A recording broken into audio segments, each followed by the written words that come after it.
네, 안녕하세요. 저는 아이오 트러스트에서 디센트 지갑하고 위핀 지갑을 만들고 있는 유민호라고 합니다. 아마 앞에 수목님이 얘기해 주신 거에 약간 다른 버전일 것 같기도 한데, 비트코인이 사실 굉장히 단순한 기능에서부터 이제 지금은 그 이상의 무언가를 할 수 있게 되기 시작했는데, 그게 이제 어떻게 그런 일들이 발생하고 있고, 그리고 그런 것이 어떤 방향으로 진화되고 있는지 그런 좀 기술적인 부분 포인트에서 좀 한번 설명을 드리려고 합니다. 다들 아시는 것처럼 블록체인 네트워크로서 이렇게 비트코인이 가지고 있는 원래 기능은 굉장히 단순합니다. 그래서 비트코인이 갖고 있는 기능이라고 하면 그냥 BTC, 그냥 비트코인을 전송하는 게 비트코인이 갖고 있는 그냥 단순한 기능이죠.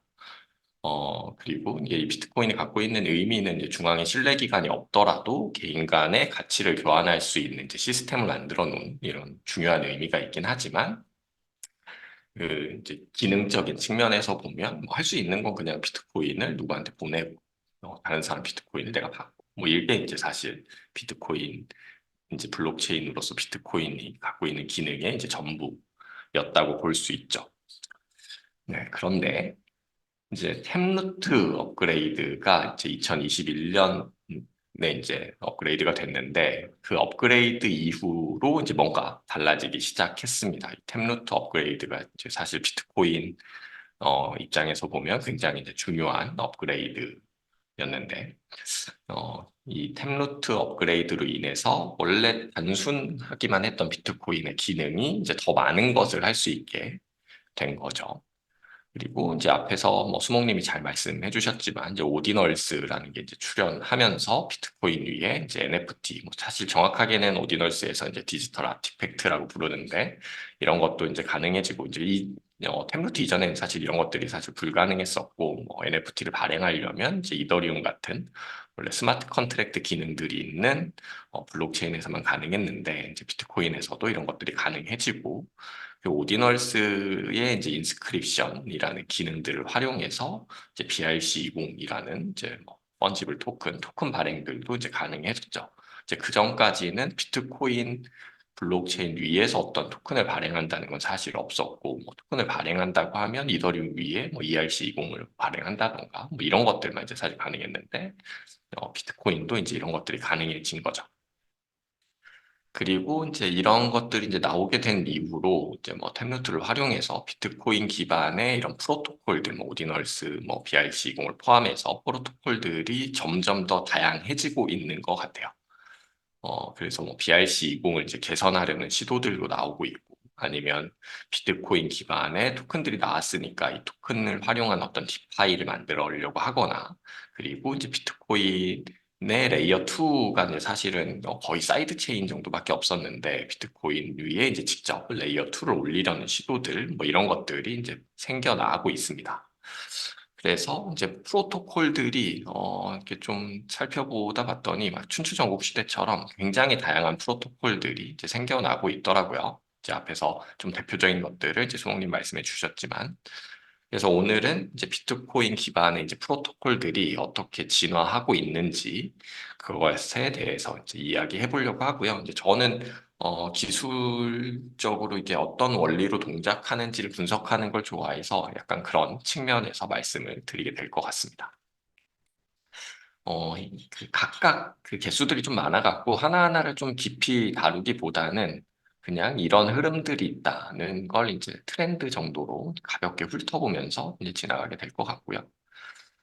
이걸 이제 본격적으로 이제 시작하기에 앞서서 기본적인 비트코인 컨트랙트, 비트코인 내에서 컨트랙트가 이제 동작하는 방식이 이제 이더리움과는 어떻게 좀 다른지 이런 것들을 좀 사실 알고 있어야 이게 뭐 그 뒤에 나오는 뭐 오디널스나 BRC20이나 룸 프로토콜이나 그 위에 있는 레이어 2나 이런 것들의 이제 동작 방식들이 어떻게 달라진 건지, 뭐가 개선되고 있는 건지를 좀 이해하실 수 있을 것 같아서 그런 것들을 좀 미리 인트로로 이제 준비해 봤습니다. 그래서 비트코인의 이제 컨트랙트 모델하고 이제 템루트가 이제 관계가 어떻게 돼 있는지 이걸 말씀드리면 될 것 같은데, 이제 보통 이제 스마트 컨트랙트라고 하면 이제 이더리움 같은 블록체인에서 이제 지원하는 거죠. 이런 이더리움 같은 곳 아니면 솔라나도 마찬가지고 스마트 컨트랙트가 원래 이제 지원되는 블록체인에서는 이런 식으로 동작을 해요. 스마트 컨트랙트라는 어떤 프로그램을 이제 이더리움 네트워크 위에 설치를 한번 하죠. 이 코드는 이제 어떤 컨트랙트에 이렇게 설치를 하고 설치된 다음에 그 스마트 컨트랙트를 이제 한 번씩 뭐 필요할 때마다 이제 실행을 합니다. 그게 뭐 ERC20 같은 토큰의 컨트랙트일 수도 있고 어떤 디파이 프로토콜, 뭐 AMM이나 DEX 같은 디파이 프로토콜도 이제 스마트 컨트랙트가 될 수 있는데 한번 설치해 놓고 필요할 때마다 실행이 가능하죠. 그래서 이제 설치만 한번 하면 이렇게 복잡하거나 아니면 뭐 크기가 크거나 이런 코드들도 스마트 컨트랙트의 형태로 설치해서 이제 실행이 가능한 형태입니다.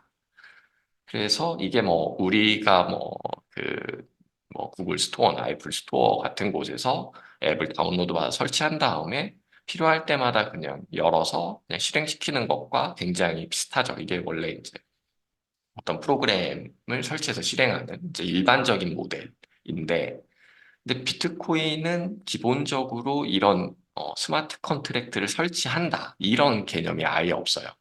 그래서 이제 어떤 특정한 일들을 하려면 그런 것들을 실행해야 될 코드를 이제 트랜잭션에 담아서 트랜잭션 처리할 때 그 실행해야 되는 코드를 그냥 실행하는 그 일회용 프로그램을 그냥 트랜잭션에 담아서 이제 실행하는 거죠.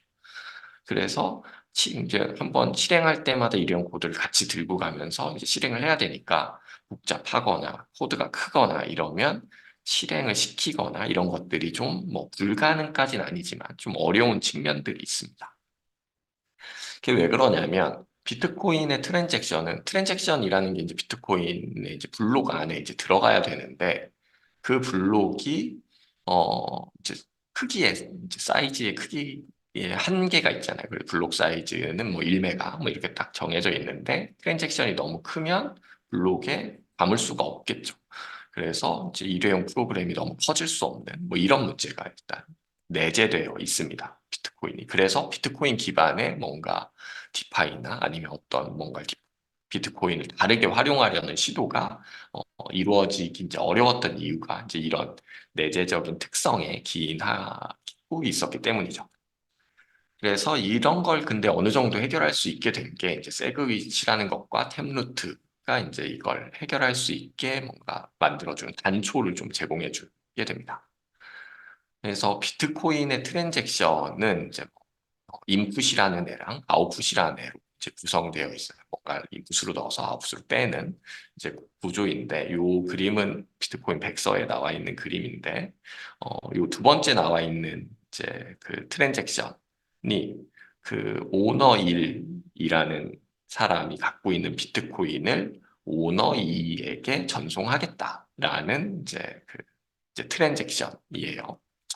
그래서 오너 2는 이제 두 번째 트랜잭션에서 받은 이제 비트코인을 이제 다른 이제 오너 3이라는 사람에게 보내려면 내가 오너 2의 주인이 맞다는 걸 이제 증명해야 되겠죠. 이게 뭐 지갑에 이렇게 전자서명 같은 걸 통해서 그런 것들을 이제 하는 게 이제 필요하게 될 겁니다.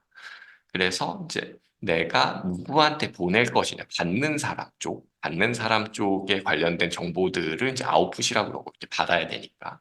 그리고 반대로 보내는 사람 쪽에 관련된 어떤 정보들을 이제 인풋이라고 부릅니다. 그래서 하나의 트랜잭션에는 여러 개의 인풋과 여러 개의 아웃풋이 이제 들어갈 수 있고, 그래서 이제 내가 어떤 걸 쓰겠다라는 걸 인풋으로 넣어서 그걸 이제 받는 사람에게 아웃풋의 형태로 전달하는 이런 구조를 기본적으로 가지고 있습니다.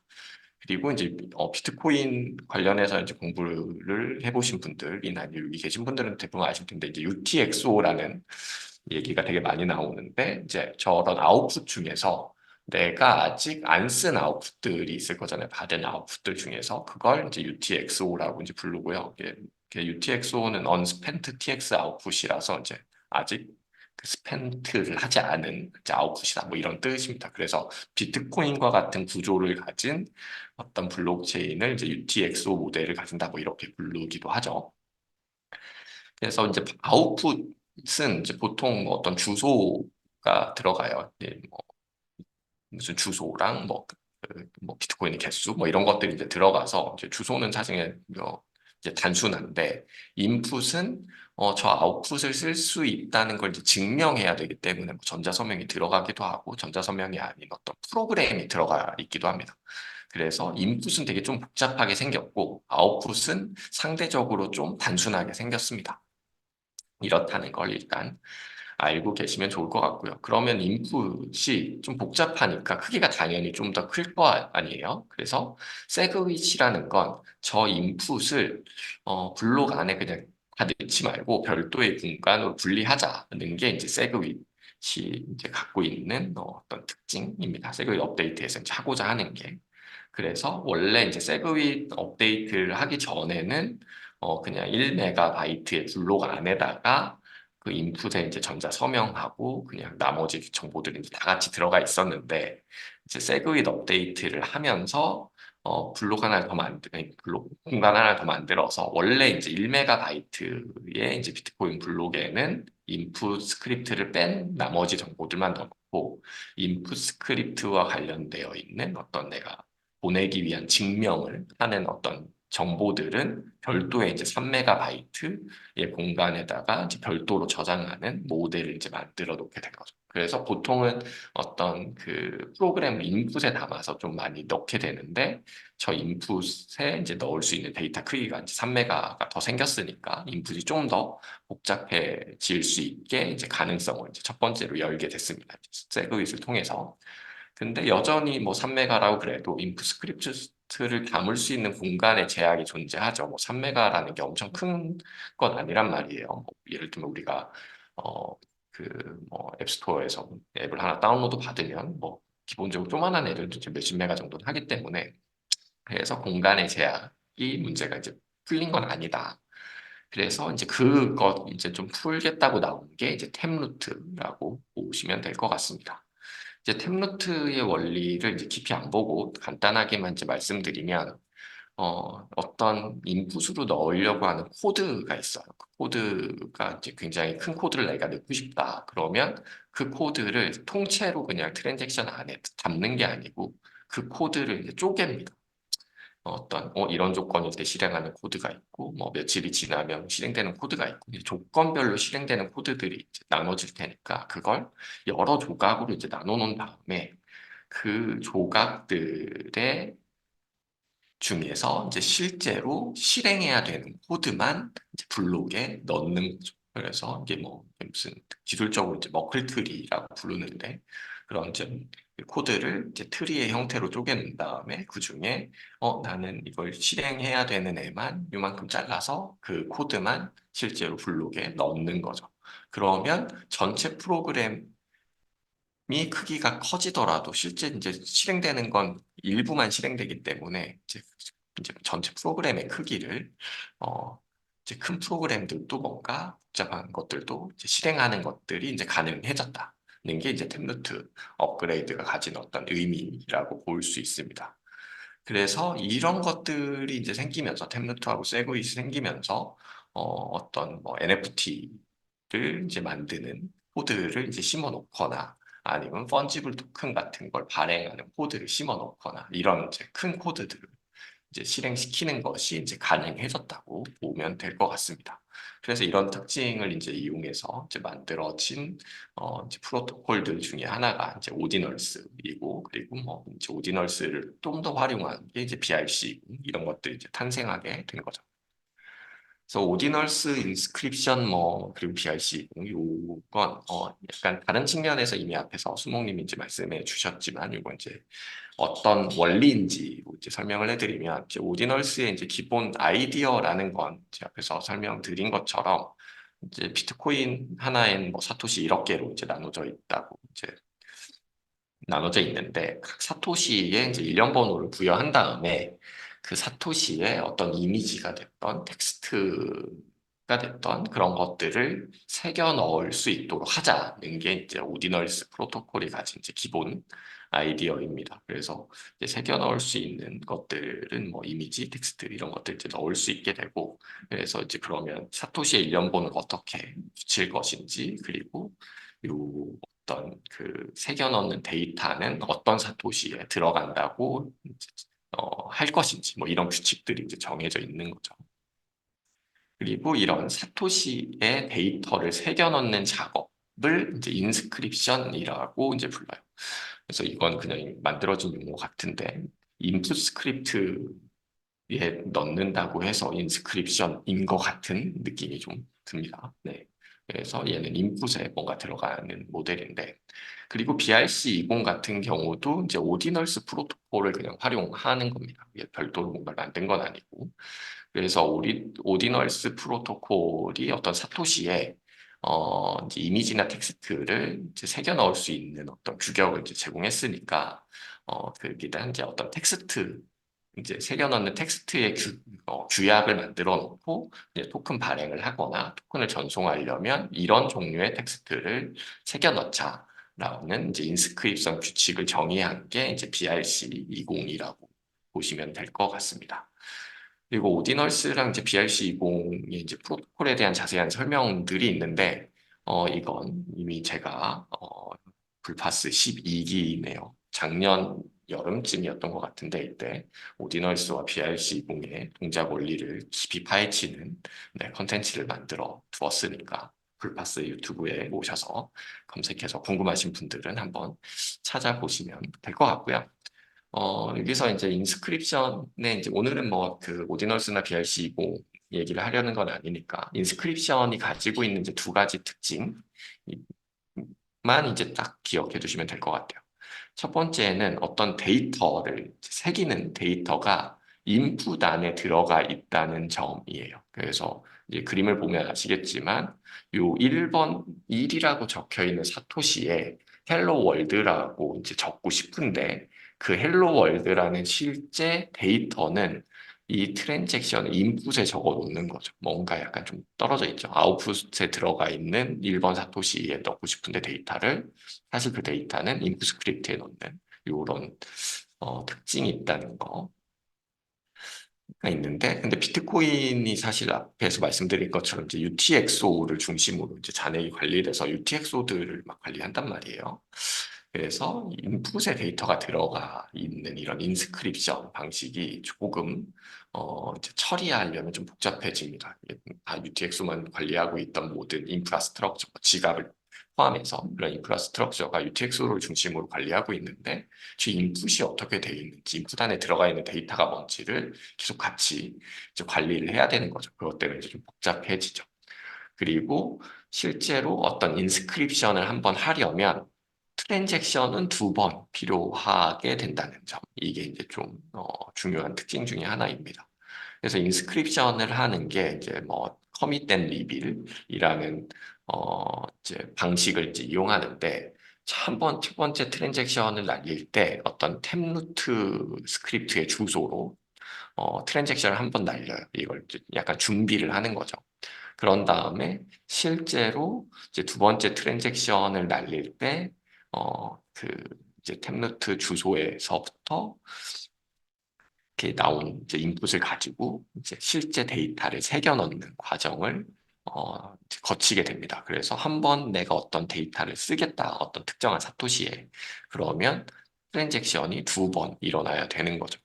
그래서 이제 스크립트를 새기는데 이제 두 번이고 거기다가 사실 BRC20의 토큰을 전송하려면 이제 총 세 번의 트랜잭션이 필요합니다. 그래서 한 번 인스크립션 하려고 두 번 이제 트랜잭션을 날리고 인스크립션한 사토시를 이제 실제로 이제 받는 사람에게 전송해 줘야 되기 때문에 그때 한 번 해서 총 세 번의 트랜잭션이 필요한 거죠. 그래서 내가 어떤 BRC20으로 만들어진 토큰을 전송하고 싶은데 전송하려면 트랜잭션이 세 번씩 일어나게 되니까 뭔가 불필요한 것들이 발생하게 되겠죠. 그래서 이제 이건 앞에서 말씀드린 것처럼 인스크립션, 요런 뭐 내가 BRC20을 뭐 90개를 전송할 거야. 뭐 이런 것들을 이제 인스크립션을 한번 하면서 트랜잭션 두 번을 해야 되고 이걸 실제로 받는 사람에게 보낼 때 이제 한 번 해야 돼서 총 세 번이 일어나고 이런 게 이제 당연히 좀 뭐 그 이제 인풋의 데이터가 있다는 점 그리고 이제 한 번 보내려면 트랜잭션을 여러 번 날려야 된다는 거 이런 이제 비효율성을 이제 좀 이제 당연히 보이니까 이런 비효율성을 개선하기 위한 노력들이 이제 당연히 나타나기 이제 시작하겠죠. 그래서 이제 이런 오디널스와 이제 BRC20을 개선하려는 이제 시도들이 나타나게 됩니다.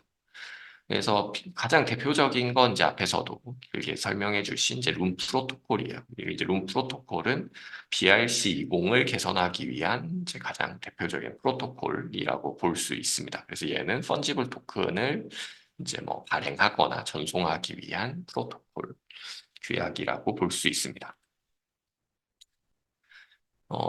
룸 프로토콜을 제안한 사람은 뭐 KCC 로더모 앞에서 사진 많이 보셨죠? 그 오디널스의 이제 창시자이기도 합니다. 이 사람이 BRC20이 오디널스를 이제 기반으로 만들어졌는데 오디널스를 이제 만들어낸 게 사실 그런 목적으로 만들어진 게 아니다 보니 좀 더 비효율적인 일들이 발생을 해서 이제 그래서 펀지블 토큰에 맞는 종류의 이제 프로토콜을 새로 만든 거죠.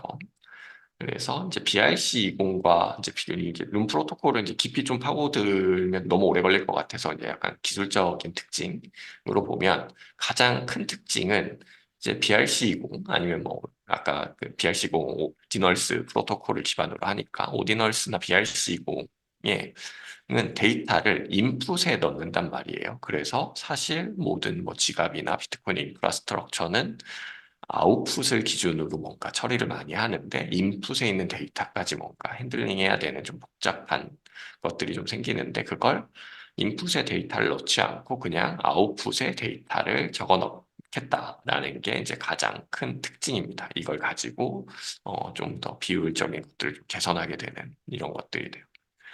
그래서 좀 더 정확하게는 어떤 하나의 트랜잭션에는 여러 개의 인풋과 여러 개의 아웃풋으로 이제 이루어질 수 있다고 이제 말씀을 드렸는데, 이제 아웃풋, 이제 트랜잭션의 첫 번째 아웃풋에 어떤 특정한 룰을 가진 어떤 메시지를 적겠다. 그래서 그 특정한 룰을 가진 메시지이면 그 메시지는 이제 룸 프로토콜이라고 해석하면 돼. 이렇게 정의를 한 거죠.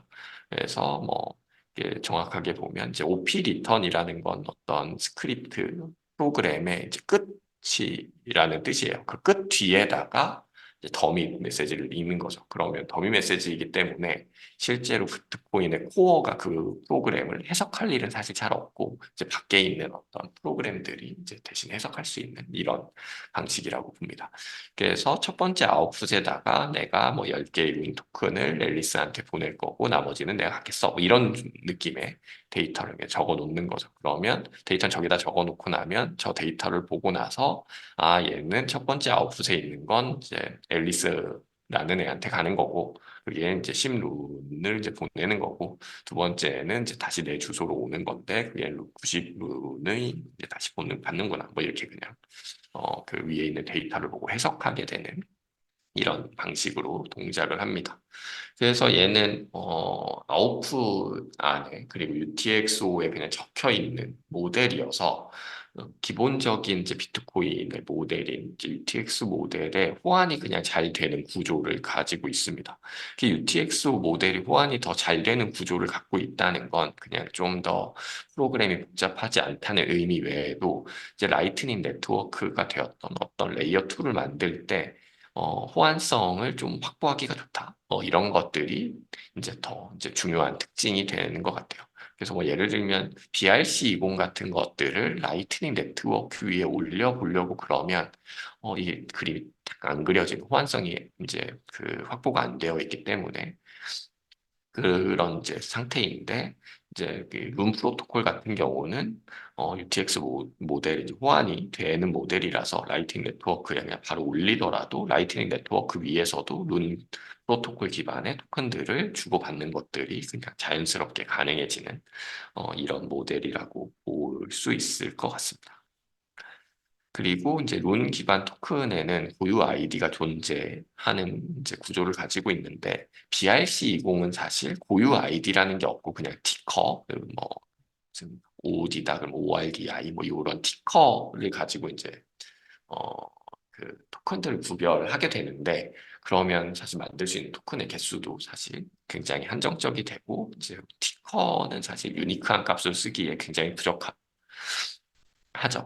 근데 론 기반 토큰에는 이제 고유 아이디가 이제 존재를 합니다. 고유 아이디는 내가 맨 처음에 이 토큰을 만들어내는 기로 한 트랜잭션을 날렸을 때 그 트랜잭션이 들어가 있는 블록 번호하고 몇 번째 트랜잭션인지 이런 걸 가지고 이제 고유 아이디로 이제 사용을 하게 되고 이제 이더리움에서는 이제 스마트 컨트랙트의 주소가 어떤 토큰의 유니크한 어떤 그 아이디 역할을 하게 되는데 그것과 이제 비슷한 것들을 이제 하게 되고 그래서 유니크한 아이디가 있다는 건 하나의 UTXO 안에, 그러니까 아웃풋 안에 이제 여러 개의 이제 룬 기반 토큰들의 잔액을 저장하는 게 가능하다.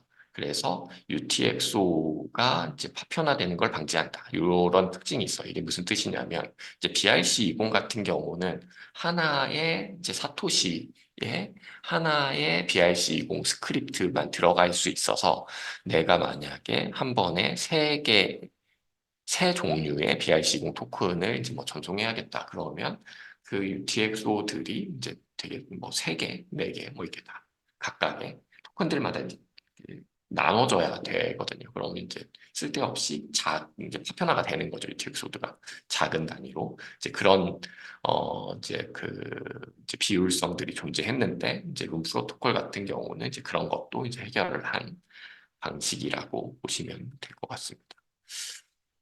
그리고 이제 룸 프로토콜은 뭐 이런 특징을 가지고 있고 이제 오디널스가 있는데 오디널스와 이제 또 다른 방식으로 NFT나 토큰을 발행해 보려면 이제 프로토콜도 이제 존재합니다. 이제 이름은 이제 뭐 아토미컬이라는 이제 이름을 가진 프로토콜이고 아토미컬하고 아토미컬 기반의 펀지블 토큰 프로토콜인 뭐 ARC20이 이제 그런 종류의 프로토콜이라고 볼 수 있고요. 이게 뭐 지난 5월 2일에 지나가다 이렇게 봤는데 이제 바이낸스 지갑뿐만 아니고 이제 뭐 원래 BRC20과 같은 비트코인 기반의 어떤 토큰이나 오디널스를 이제 지원한 지갑들은 이제 뭐 ARC20이나 아토미컬도 이제 지원하기 시작했더라고요. 그래서 좀 찾아봤는데 ARC20 같은 경우는 뭐 한마디로 딱 얘기하면 펀지블 토큰의 컬러드 코인이다. 뭐 이렇게 정의를 하더라고요. 그래서 컬러드 코인, 이제 펀지브 토큰은 이제 뭔지 다 아실 테니까, 이제 컬러드 코인이라는 건 원래 이제 비트코인을 활용해서 현물 자산을 디지털 해보자. 뭐 요새로 보면 뭐 RWA 같은 느낌의 어떤 컨셉이자 뭐 프레임 뭐 이런 거라고 좀 볼 수 있는 것 같은데 뭐 ARC20도 약간 사토시에다가 어떤 ARC20으로 발행된 토큰의 이제 소유권 표시를 이제 사토시에 이렇게 딱 매칭 시켜보자 뭐 이런 원리를 사용하는 것 같아요.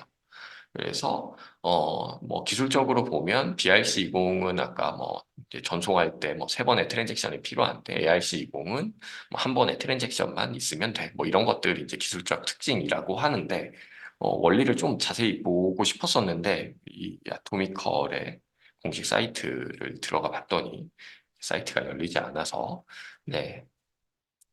일단 자세히는 들여다보지 못했고요. 네. 그리고 이제 다른 이제 룸 프로토콜하고 BRC20의 특징을 결합한 이제 프로토콜들도 이제 존재를 하더라고요.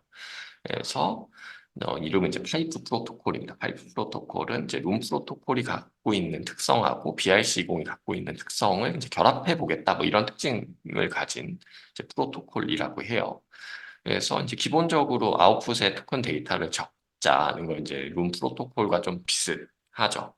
비슷한 특징을 가지고 있습니다. 이제 아웃풋에 적는 게 당연히 이제 더 효율적이라는 걸 이제 알고 있으니까 이제 대신에 이제 룸 프로토콜의 어떤 단점으로 토큰 디스트리뷰션이 중앙화될 수밖에 없다라고 이제 뭐 이게 주장이 되어 있더라고요. 이제 페어 민팅이 불가능하다.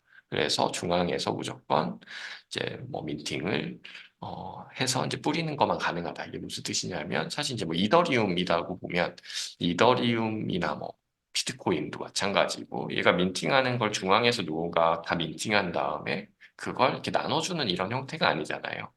얘는 뭐 10분에 한 번씩 블록이 생길 때마다 새로운 게 민팅이 되고 그걸 가져가는 건 누가 될지 알 수 없는 뭐 이런 약간 탈중앙화된 방식으로 이제 민팅이 이루어지는데 이제 룸 프로토콜은 이제 그런 것들이 가능하지 않다. 근데 뭐 BIC20은 그런 게 가능한 모델이니 그 둘의 특징을 좀 섞겠어. 뭐 이런 컨셉이라고 이제 주장하고 있는 것 같습니다.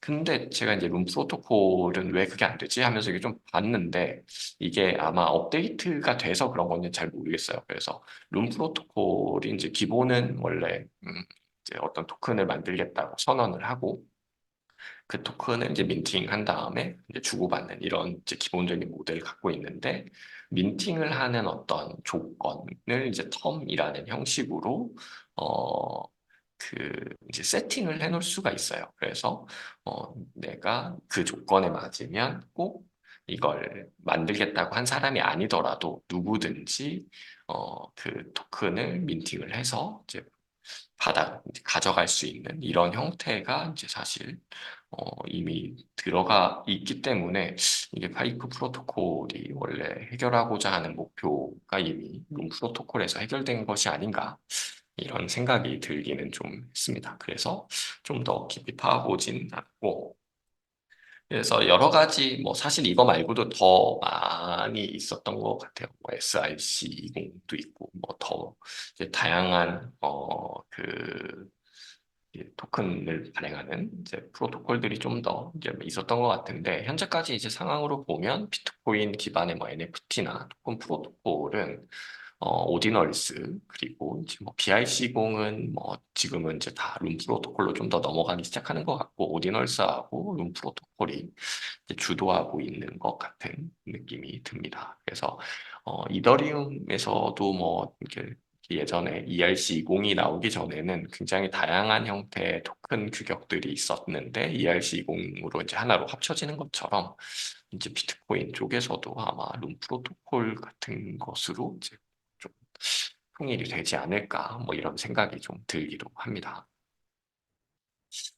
근데 이제 이건 뭐 오디널스가 됐던 BRC20이 됐던 뭐 룸 프로토콜만이 됐던 이게 토큰만 발행한다는 것만으로 사실 할 수 있는 건 사실 한정적이겠죠. 그래서 뭐 이더리움 같은 경우도 ERC20을 그냥 발행하거나 뭐 이런 것들만 할 수 있을 때 그냥 대부분 할 수 있었던 건 그냥 ICO였어요. 그래서 토큰을 그냥 발행하는 건 심플한 규격을 통해서 이제 발행은 되는데 기능들을 이제 올리기 위한 어떤 표준들이나 뭐 이런 것들이 없다 보니까 이제 토큰을 발행해 놓고 무언가를 그냥 약속하는 것밖에 할 게 없는. 근데 이제 지금은 이제 이더리움으로 보면 그 위에 어떤 디파이 프로토콜이 올라가기도 하고 뭐 이런 것들이 좀 복잡한 일들을 이제 더 할 수 있게 될 것처럼 이제 뭐 이제 비트코인도 사실 토큰만 발행하는 것으로 할 수 있는 것들이 이제 한정돼 있겠죠. 그래서 이제 비트코인을 이제 기반으로 하는 이제 디파이 프로토콜들이 있는지 뭐 이런 것들 이제 찾아봤는데 이제 뭐 몇몇 개들이 이제 좀 등장하고 있는 것 같습니다. 엄청 많지는 않은 것 같고, 네. 그런 것 같아요. 그래서 이제 눈에 띄는 애들을 좀 살펴봤습니다. 그래서 첫 번째는 뭐 비트코인 기반으로 스테이블 코인을 이제 발행하겠다 하고 하는 이제 비트 스마일리라는 프로젝트입니다. 얘는 이더리움으로 보면 메이커 다오하고 이제 비교될 수 있는 프로젝트인 것 같아요. 메이커 다오가 이더리움을 이제 담보로 맡겨놓고 가이라는 스테이블 코인을 발행하는 이런 종류의 이제 프로토콜인 것처럼 이제 비트 스마일리는 비트코인을 담보로 맡겨놓고 이제 비트 USD라는 스테이블 코인을 이제 발행하는 걸 이제 목표로 하는 이제 프로젝트라고 볼 수 있습니다. 그래서 이제 왼쪽 위에 보시면 이제 비트코인을 어떤 볼트 지갑, 이건 보통은 멀티시그 지갑 같은 것에 이제 넣게 되는데 비트코인을 내가 이제 맡겨 놓는 거죠. 그러면 그 맡겨 놓은 비트코인에 이제 들어왔는지를 어떤 이제 오프체인에 있는 뭐 인덱서나 이런 것들이 쭉 보고 있다가 얘가 이제 담보가 들어왔네. 그러면 그거에 따라서 이제 그 비트 USD를 이제 발행해서 그 주소에 이제 넘겨주는 이런 모델을 가지고 있습니다. 그래서 비트 스마일리는 이제 어떤 그 비트 USD를 이제 만들기 위한 규격으로 이제 BRC20을 살짝 변형한 비트 RC20 프로토콜을 사용합니다. 그래서 얘를 아마 이게 맨 처음 백서가 나왔을 때는 이제 룸 프로토콜이 이제 공개되기 전이었을 것 같고, 그래서 이제 BRC20을 이제 변형한 걸 쓴 것 같은데, 룸 프로토콜로 이제 뭐 옮겨가겠다거나 뭐 이런 계획이 있는지를 찾아봤더니 아직까지는 그렇진 않은 것 같고, 이제 BRC20을 이제 살짝 변형한 이유는 이제 BRC20은 그 규격이 그냥 토큰을 내가 이제 뭐 만들어서 그걸 민팅한 다음에 그 다음에 누군가한테 전송해 요 세 가지 기능밖에 없거든요. 그래서 이제 토큰을 소각하거나 아니면 새로 동적으로 더 민팅을 하거나 뭐 이런 것들이 사실 불가능하기 때문에 이제 근데 이제 그 이런 종류의 스테이블 코인을 발행하고 소각하고 이런 것들이 계속 필요할 거잖아요. 뭘 찾아가면 다시 소각하고 이래야 되니까. 그래서 이런 것들을 좀 자유롭게 할 수 있으려면 이제 좀 더 규격이 좀 확장돼야겠다. 그래서 이제 비트 RC20이라는 규격으로 이제 확장을 시킨 것 같고, 이제 비트 스마일리에 대해서는 이제 그 불파스에서도 이제 다뤄진 영상이 있으니까 이 프로젝트에 대해서 좀 더 자세히 알고 싶은 분들이 계시면 불파스 영상을 좀 찾아보시면 될 것 같습니다. 그리고 이제 뭐 덱스 같은 게 또 필요하겠죠. 아까 이제 앞선 곳에서 지금도 뭐 BERC20이나 프로토콜들을 거래하는 거래소들이 있지만 그건 사실 제가 자세히는 안 봤는데 아마 에스크로 방식일 확률이 높을 것 같고 그냥 원래 이제 이더리움 계열에서 굉장히 우리에게 익숙한 이제 뭐 AMM 방식의 덱스 같은 것들을 이제 만들려는 시도들도 있게 되는데 이제 비트 스마일리 팀에서 만든 이제 비트카우라는 AMM 프로토콜이 있더라고요. 근데 뭐 얘는 봤더니 비트코인 네트워크에서 직접 동작하는 어떤 AMM 프로토콜의 느낌은 아니고 그냥 비트코인 레이어 2라는 어떤 그 별도의 체인에서 동작하는 이제 AMM 프로토콜인 것으로 좀 보였습니다. 그래서 뭐 비트 레이어나 아니면 멀린과 같은 이제 얘는 비트코인 레이어 2 이거 뒤에서 이제 잠깐 소개를 드릴 것 같은데 이런 곳에서 지금 이제 테스트를 하고 있는 걸 볼 수 있고 그래서 이 뭐 AMM을 만들려고 뭔가 얘는 별도의 EVM이 호환되는 체인들이라서 뭐 이런 AMM을 만드는 게 그렇게 복잡한 건 아니라서 의미 있는 시도들처럼 보이진 않고 이제 기술적으로 볼 때 그런 거 정도만 있고 이제 그런 저거 이상의 어떤 다른 형태의 덱스를 만들거나 뭐 이런 것들은 이제 아직은 찾아볼 수 없었고 이제 다른 종류로 이제 비트코인을 이제 리스테이킹 하려는 이제 프로토콜 같은 것들이 있길래 뭐 잠깐 찾아봤습니다.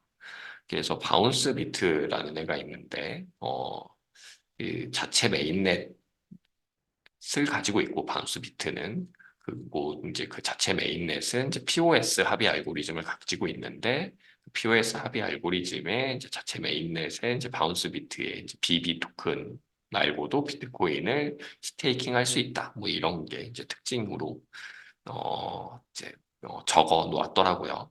근데 이제 뭐 네이티브의 비트코인을 바로 스테이킹하는 건 아니고 브릿지를 통해서 바운스 비트 네트워크로 이제 옮겨오는 이런 구조라고 볼 수 있습니다. 근데 이전에도 사실은 뭐 네이티브 비트코인을 이제 다른 체인으로 옮기는 뭐 이런 시도들은 사실 굉장히 많이 있어서 뭐 이더리움에 이제 랩드 BTC 같은 것들이 있는 것처럼 이런 것들이 있어서 이렇게 뭐 엄청 특별해 보이거나 뭐 이런 것들은 사실 아닌 것 같고 그렇습니다.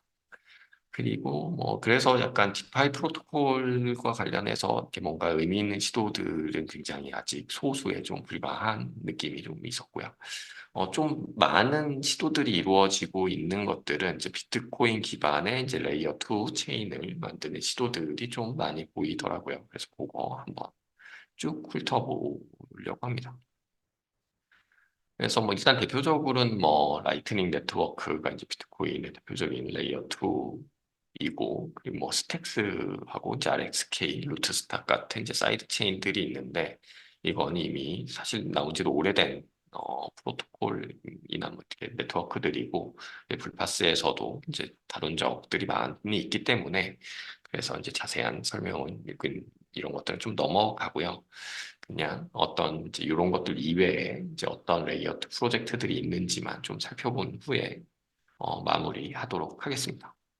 일단 가장 움직임이 좀 많은 건 이제 멀린인데 비트코인 기반으로 GK 롤업의 레이어 2를 만들겠다는 게 이제 멀린 체인이 갖고 있는 이제 목표입니다. 그래서 이제 GK 롤업은 이제 이더리움에서 이더리움의 레이어 2를 만들기 위해 이제 가장 많이 사용하고 있는 방식 중에 하나인데 비트코인의 레이어 2도 이제 GK 롤업 방식으로 이제 해보겠다는 어떤 특징을 가지고 있는 것 같아요.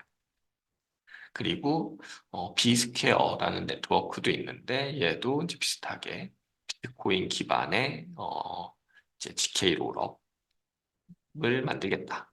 GK 롤업 레이어 2를 만들겠다. 이런 목표들을 이제 가지고 있는 것 같습니다.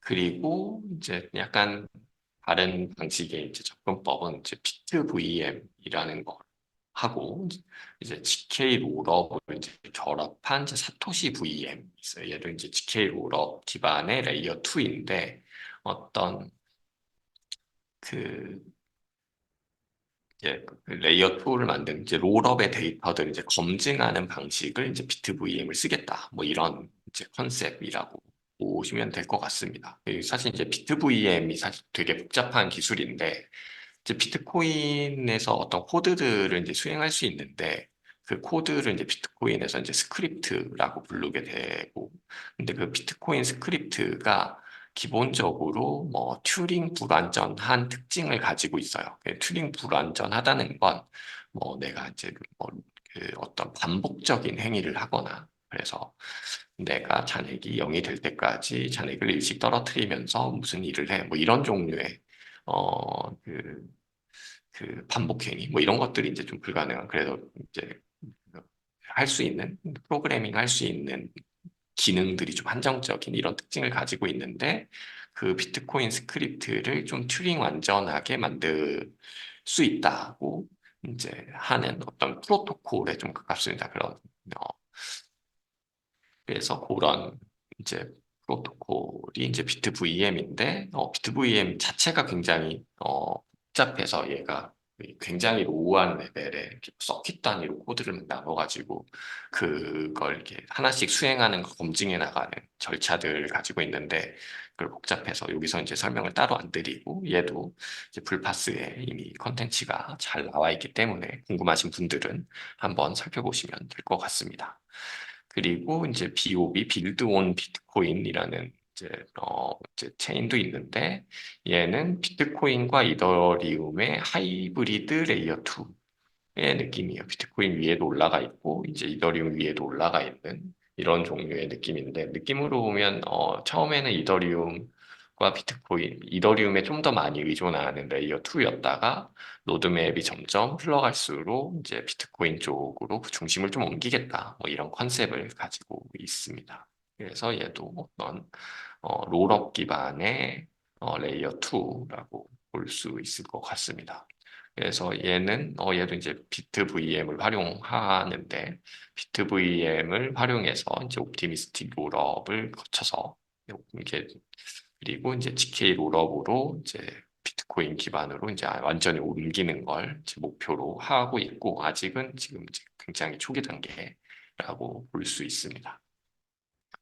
그리고 이제 비트레이어라는 이제 체인은 이제 DLC와 비트 VM을 활용한 레이어 2인데 얘는 DLC라는 건 어떤 비트코인 기반에 있는 어떤 자산을 이제 다른 쪽으로 이제 옮겨갈 때 이제 그걸 트러스트리스한 브릿지를 제공할 수 있는 이제 메커니즘 같은 거인데 얘는 이제 MIT에서 한번 이렇게 제시한 이제 아이디어이고, 그래서 비트코인 자산을 이제 다른 쪽으로 옮기는데 지금은 거의 대부분 어떤 중앙화된 브릿지를 통해서 이제 많이들 옮겨가고 있단 말이에요. 근데 그걸 이제 다른 방식으로 탈중앙화된 방식으로 트러스트리스하게 풀 수 있다는 이제 어떤 컨셉을 가진 거고, 그래서 이제 비트레이어는 저 기술하고 이제 비트VM을 활용해서 어떤 자산을 이제 비트레이어로 갖고 올 때는 DLC를 활용하고, 그걸 이제 다시 이제 검증하기 시작할 때는 이제 비트VM을 활용하는 이런 모델로 이제 구축을 하려는 계획을 갖고 있는 체인이라고 볼 수 있습니다. 그리고 이제 시트리아도 약간 독특한데, 그래서 이제 얘도 어떤 롤업 방식의 이제 레이어 2인데, 그 롤업 기반으로 하려면 롤업 위에 이제 레이어 2에서 일어나는 어떤 트랜잭션 데이터들의 이제 증명을 이제 레이어 1에 이제 저장해야 된단 말이에요. 그걸 이제 이더리움에서는 이제 별도의 스마트 컨트랙트에 이제 저장을 하고, 그걸 이제 뭐 그 영재식 증명으로 검증하면 이제 GK 롤업이 되고 뭐 이런 방식인데, 이제 시트리아 같은 경우는 그 프로프를 이제 인스크립션으로, 이제 오디널스가 제안한 인스크립션으로 그런 프로프를 저장하고, 그 프로프가 이제 잘 맞는지를 검증하는 건 이제 비트VM으로 검증하겠다라는 방식의 이제 레이어 2입니다. 그래서 아마 컨셉상으로 보면 가장 비트코인의 내재적인 특징을 최대한 활용해 보려는 이제 레이어 2 롤업이 되는 것 같아요. 그리고 이제 아크 네트워크라는 게 있는데, 여기는 솔라나 VM의 컨셉을 비트코인에 직접 구축하겠다 뭐 이런 특징을 가지고 있고요. 그래서 비트코인 위에 있는 어떤 그 코드를 그 인스크립션이랑 약간 비슷한 방식으로, 꼭 인스크립션하고 똑같지는 않은데 그런 방식으로 넣어놓고 그 코드를 해석하는 걸 이제 오프체인에서 이제 아크의 익스큐션 레이어라는 걸 통해서 이제 실제로 수행하고 그 결과를 다시 온체인에 넣는 이런 컨셉으로 이제 그 구축해 보겠다는 이제 프로젝트라고 볼 수 있습니다. 네, 그래서 뭐 짧게 짧게 이렇게 넘어갔는데, 그래도 하다 보니 좀 길어진 것 같아요. 근데 이제 뭐 마무리를 해보자면, 이제 결과적으로 이제 템루트 업그레이드가 이제 뭐 몇 년 전에 일어난 이후로 이제 비트코인이 그동안 이제 굉장히 조용했는데 이제 많은 변화가 일어나고 있는 것 같아요. 그리고 이제 뭐 다양한 레이어 2나 아니면 어떤 프로토콜들 중에, 아니면 아직 생겨나지 않은 그런 것들 중에 어떤 것이 이제 마지막 승자가 될지는 사실 잘 모르겠지만, 이제 비트코인 생태계가 이제 뭔가 큰 변화가 일어나기 시작하는 것만은 이제 확실한 것 같습니다. 그리고 그 변화의 이제 초기의 모습이 이제 올해부터 이제 시작되는 것 같고요. 오늘은 다 이제 대부분 이제 프로젝트들이나 프로토콜들을 좀 다 가볍게 다뤄봤는데, 그중에 이제 몇몇 흥미로운 프로젝트들이 좀 있더라고요. 그래서 그런 것들은 이제 불파스에서 따로 다뤄보면 좀 재밌을 것 같아서, 네, 한번 봐볼까 이런 생각을 해봤고요. 그런 의미에서 이제 불파스 채널을 구독해 두시면 네, 아주 큰 도움이 저에게도 되고, 네, 들으시는 분들에게도 될 것 같습니다. 네, 제가 준비한 내용은 여기까지이고, 네, 들어주셔서 감사합니다.